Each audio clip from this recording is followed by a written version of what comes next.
fuck no. Happy birthday, dear Ben. Happy birthday to you. السلام عليكم، ازيكم واهلا بيكم في قناة ونس. اهلا بيكم في ليلة الجمعة، ليلة الرعب، اليوم اللي بستناه معاكم كل اسبوع. من غير كلام كتير هدخل على الفيديو على طول، بس قبل ما ادخل متنسوش تعملوا سبسكرايب ولايك، متنسوش تعملوا سبسكرايب للقناة التانية وتتفرجوا على الفيديوهات اللي فيها لان متأكدة انها هتعجبكم كلها. ويلا بينا ندخل على الفيديو على طول. أول فيديو معانا اتصور في 5 مارس سنة 2024. الفيديو بيوضح كاميرا مراقبة في أوضة بنت صغيرة. مفترض إن البنت في الوقت ده تكون نايمة، لكن كعادة الأطفال بيحبوا برضو يلعبوا لحد آخر لحظة. فالبنت قامت من نومها تتسحب علشان تلعب بألعابها، فراحت جابت العرايس بتاعتها وقعدت تلعب على السرير بتاعها فوق. ولكن أثناء ما البنت بتلعب باللعب هتحصل حاجة ما كانتش متوقعة أبدا. مامة البنت بتقول إنهم من وقت ما اتفرجوا على الفوتج اللي اتاخدت من الكاميرا في اللحظة اللي حصلت دي وهم مش على بعضهم، تقريبا ما بقوش يدخلوا الأوضة دي خالص أصلا. اللحظة دي اتصورت الساعة 11 بالليل بالظبط.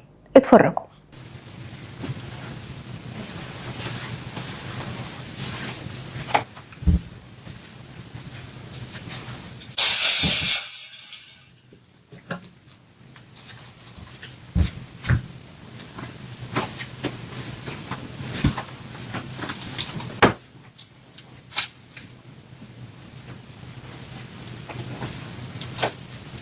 Do you want to play with me? Hey, do you want to play with me? Sure, I'll play with you. Why don't you play me? Yeah. Bling, bling, bling. Bling, bling, bling. Bling, yum, doo, doo.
Let's go.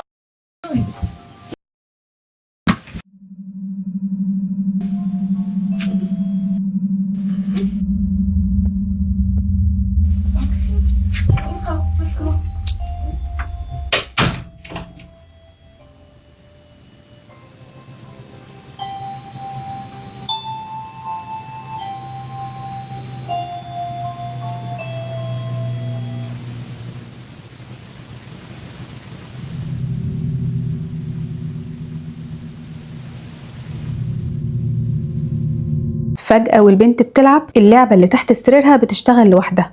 علشان تغري البنت تنزل تشوف ايه اللي شغالها بالظبط، فتنزل البنت تحت السرير فتتسحب تحت السرير.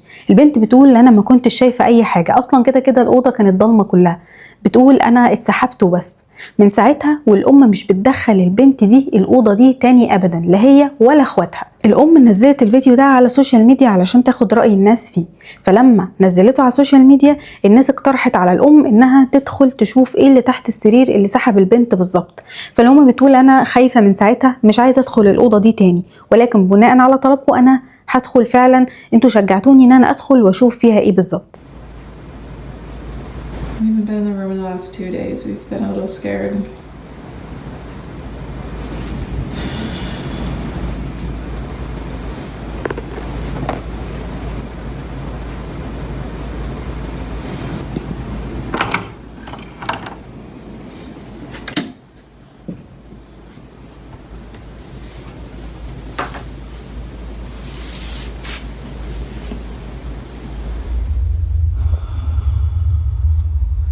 Be this scared right now.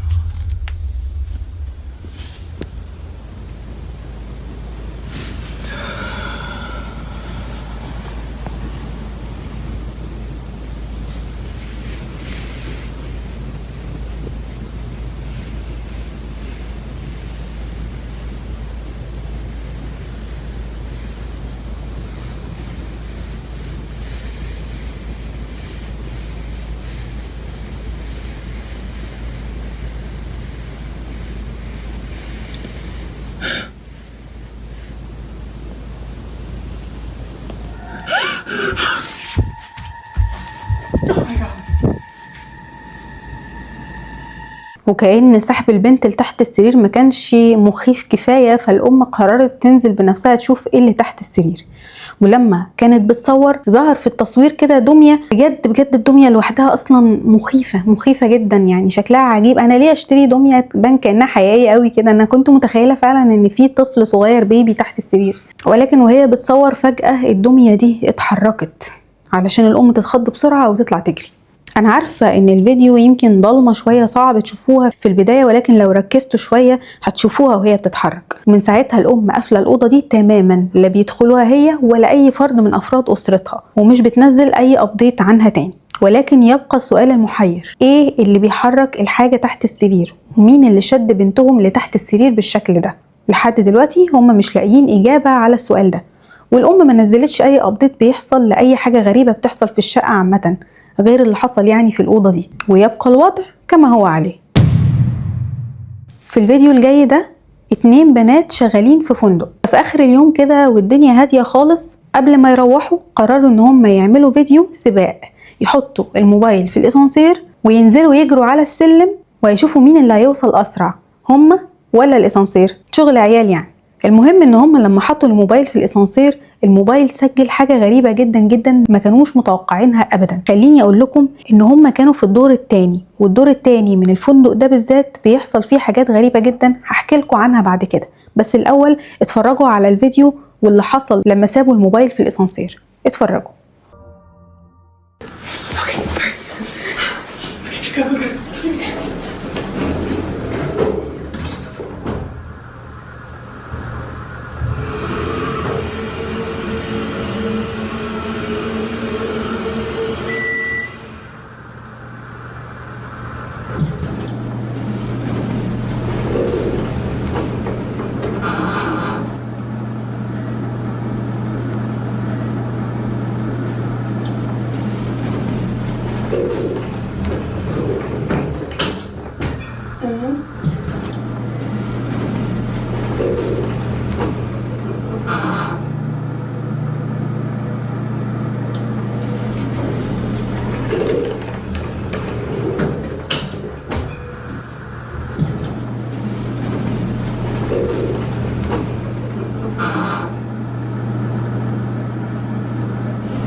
بغض النظر عن ان ظهور البنت نفسها يفجع لوحده، ولكن اللي حصل في الفيديو قبلها كان محير ومرعب اكتر بكتير. اول ما الاسانسير اتقفل على التليفون اتسمع صوت خفيف كده لطفل، وبعد كده الاسانسير نزل، وبعد ما وصل فضل يفتح ويقفل يفتح ويقفل كأن حد واقف عمال يحرك في الباب. بس زي ما قلت لكم ان الفندق ده مش دي الحاجة الوحيدة اللي حصلت فيه، بيحصل فيه حاجات غريبة طول الوقت. يعني مثلا عندكم في الدور التاني اللي قلت بيحصل فيه حاجات غريبة، أوضة معينة كده دايما الريسبشن بيستقبل مكالمات منها. الأوضة طول الوقت فاضية، مفيش فيها أي حد، مفيش فيها نزلاء، مفيش فيها عملاء، مين اللي بيتكلم في التليفون؟ فقرر واحد من الموظفين إن هو يروح يتشيك على الأوضة يشوف هل فيها فعلا حد. اتفرجوا. We're getting crazy calls from this room that is unoccupied in the second floor, and this is like the 3rd time it's happened, and I'm bringing y'all along with me, so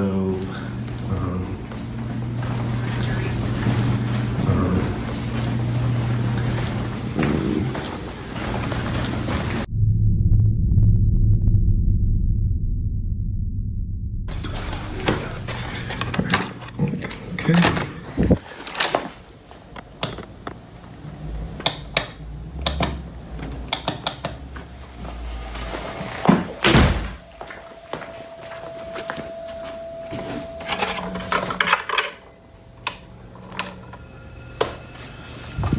Okay.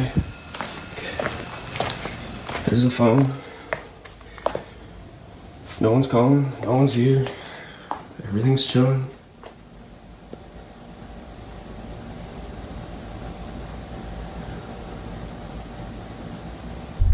Yep, okay. No one here, no phone calls. I'm out. This is weird.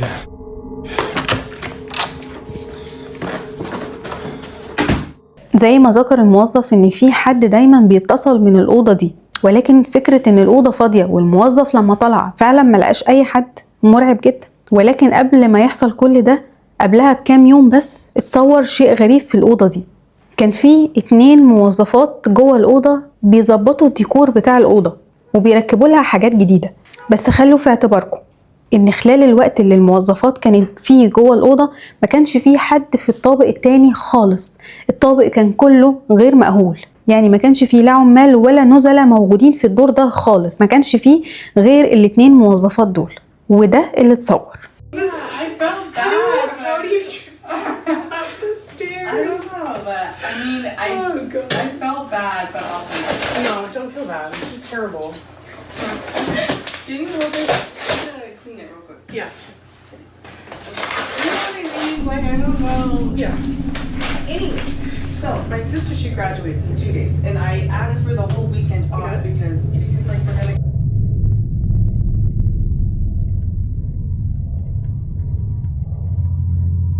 Here In this corner? the right corner. Okay. Or in that corner. I don't know. I mean, like, I know it's super dark right now, but I feel like personally it would look better in this area. There's just too much backlight. There's like not enough good, I don't know. That's true, but I mean, you can see if someone's trying to like break into your room. You know what I mean? Okay. All right. Weirdo. فجأة ظهر في الكاميرا ظل اسود طويل، وكان لونه اسود داكن، واضح انه واقف في زاوية الأوضة، كأنه واقف بيراقب ال2 بنات وهم بيشتغلوا. تقدر تشوف الظل ده لحظة خفيفة جدا، لحظة قصيرة جدا، ولكن لما الكاميرا بتتجه لنفس الزاوية دي الظل ده بيكون اختفى.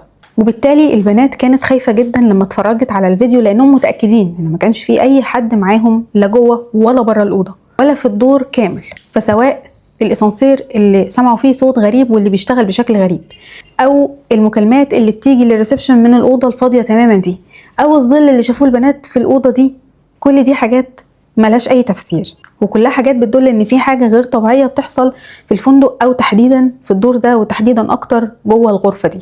فانتوا ايه رايكم؟ اكتبوا لي رايكم في التعليقات. الفيديو اللي جاي ده لراجل كان قاعد لوحده في البيت، قاعد عادي بيتصفح تليفونه وما عندوش مشكله، ولكن واحنا قاعدين ساعات فجأة كده بطرف عينينا ساعات بنلمح حاجات كده. هو ده اللي حصل مع الراجل بالظبط، وهو بيفر في التليفون حس بزاوية عينه كده انه شاف حاجة، وكأن في حد قاعد عمال بيراقبه، فركز شوية كده بس ما لقاش حد، فقال خلاص انا مش هفكر في الموضوع كتير، بس انا متأكد كأني فعلا شفت حد.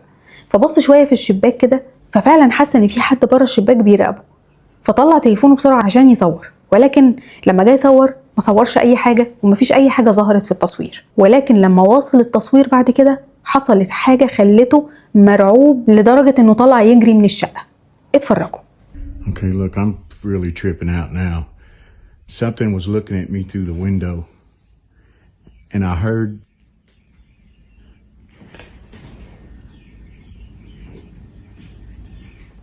I'm freaking out.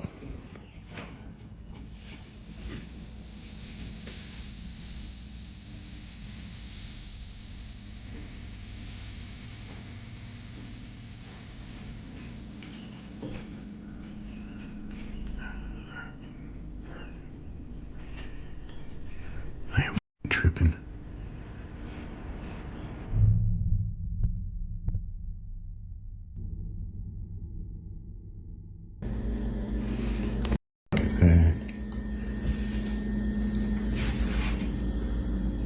There's something in this house with me.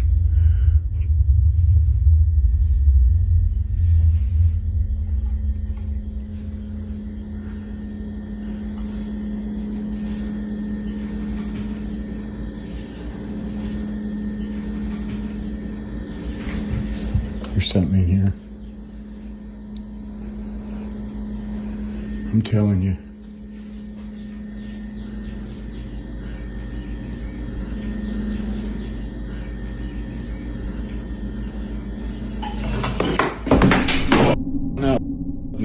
No. زي ما شفتوا كده شوك وسكاكين ومعالق اتحركت فجأة من المطبخ. الفيديو أكاد أجزم 100% إنه طبيعي، مفيش فيه أي مشكلة، لأن المناطق اللي هو صورها كذا مرة، وحتى لما الحاجة اتحركت منها هو ما كانش حتى مركز معاها. يعني عادة اللي بيجي يفبرك فيديو بيصور ناحية الحاجة اللي هتتحرك، بيركز عليها، يعني اللي هو أنا بص هتتحرك من هنا يعني. بس الراجل فعلا ما كانش حتى جايب الكاميرا عليها، والحاجات اللي اتحركت من غير ما هو فعلا يكون واخد باله ان هي هتتحرك من الناحية دي. الراجل اوريدي كان قاعد في البيت حاسس ان في حاجة مش طبيعية، في حاجة مش مظبوطة، وفعلا كان نفسه يصور الحاجة دي علشان الناس تتأكد، او لما يوريها لحد يحسوا بشعوره ويتأكدوا ان هو الاحساس اللي حسه صحيح. فتقريبا الجن في البيت قال له والله معزها على قلبك، يلا يا سيدي وتحرك الحاجات في البيت. فأيا كان يقدر دلوقتي ان هو يوريها لأي حد ويجزم ان في حاجة مش طبيعية، جن، البيت مخاوي، اي حاجة مش طبيعية دلوقتي هو موثقها 100%. فانتوا ايه رأيكم؟ الفيديو الجاي لسائق شاحنة كان ماشي الساعة 3 الفجر على الطريق السريع، علشان فجأة يطلع له من اللا شيء حاجة غريبة جدا على الطريق، فيقف السواق على جنب ويراجع الداش كام اللي موجود عنده في الشاحنة علشان يتفاجئ ان اللي شافه كان حقيقي 100%. اتفرجوا. Go meet up with him and see if she can get him to confess.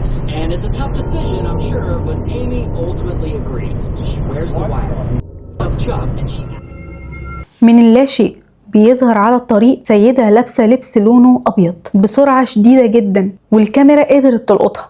فطبعا المنظر كان مرعب جدا، ولكن المرعب أكتر في الموضوع إنه بعد يومين بالظبط على نفس الطريق حصلت حادثة، والعربية اللي عملت الحادثة صاحبتها بتقول إن الحادثة دي حصلت بسبب إن هي كانت بتتفادى واحدة لابسة لبس أبيض كانت بتعدي الطريق، تقريبا نفس الوصف اللي شايفينه على الفيديو. فبالتالي صاحبة العربية انحرفت بالعربية بسرعة علشان تتفادى الست اللي ظهرت فجأة دي، فعملت حادثة. شيء غريب ومرعب جدا جدا، ولو فعلا الست اللي لابسة أبيض دي ما كانتش اتصورت على الكاميرا ممكن محدش كان صدق الموضوع.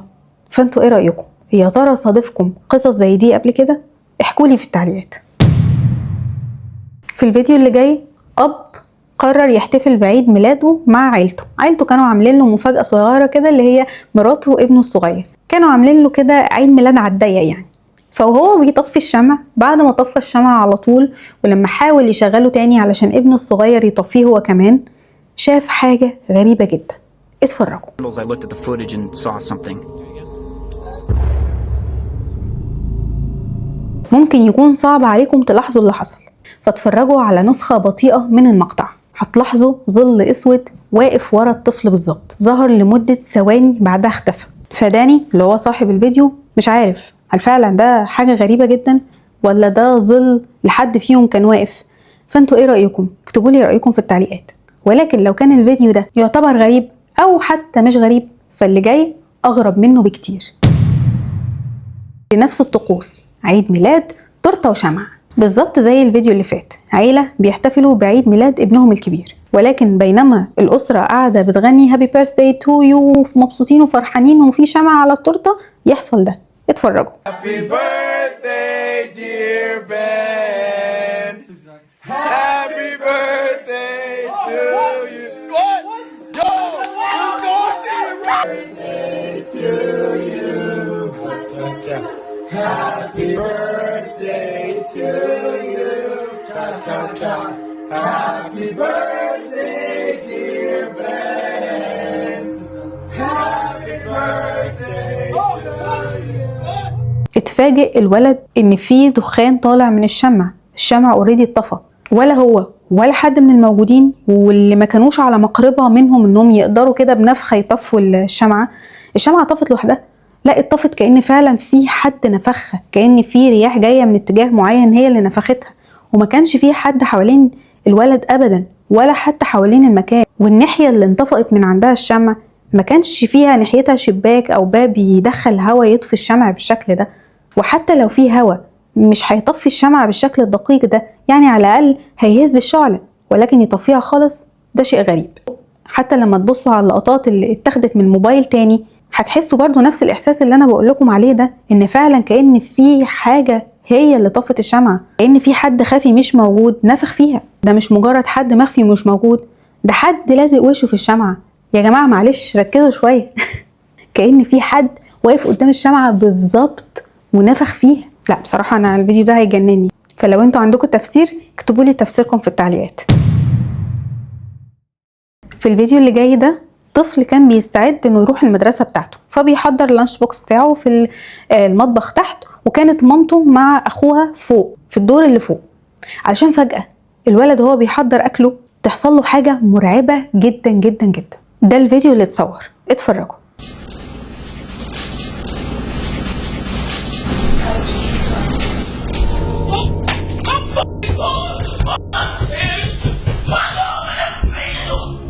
الصوت لو ركزتوا كويس واضح جدا وهو بيقول How did you find me؟ الابن في ساعتها حس بذعر رهيب وطلع يجري على مامته يقول لها افتحي الباب بسرعة. بأكد لكم ان ما كانش فيه حد مع الولد في المطبخ، الولد سمع الصوت ده من المطبخ نفسه جنب منه، علشان كده طلع يجري من كتر الخوف. ولكن في اللحظة دي مش دي الحاجة الوحيدة الغريبة اللي حصلت معاهم. ده فيديو من الأم بتشرح لكم اللي حصل بالظبط بعد ما طفلها طلع يجري عليها. اتفرجوا. He said that he heard a voice coming from the cabinets that said to him, "How did you find me?" When he dropped his noodles, he ran upstairs, came busting in my room, jumping all over my bed, hiding in the corner, screaming and hollering, saying he didn't want to die. Somebody was in the house. Somebody was in the house, telling me to get mine because somebody was in the house. Somebody was in the house, and I'm like, and he finally did get a little bit quiet. We started hearing footsteps. I mean, big, heavy feet coming up the steps. So, like, now at this point, I'm terrified. I throw my robe on. I push him into the room with his brothers.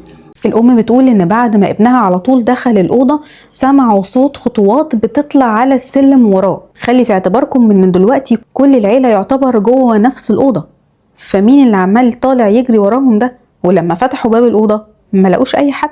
ولكن بعد ما شافوا الفيديو ده وسمعوا الصوت وسمعوا صوت خطوات الأقدام كمان بقوا متأكدين إن هما ما كانوش لوحدهم في البيت أبدا. وبس لحد هنا تكون خلصت حلقتنا النهاردة. لو عجبتكم متنسوش تعملوا سبسكرايب ولايك واكتبوا لي كومنت بإيه أكتر مقطع عجبكم، واستنوا في فيديو جديد وحلقة جديدة. سلام.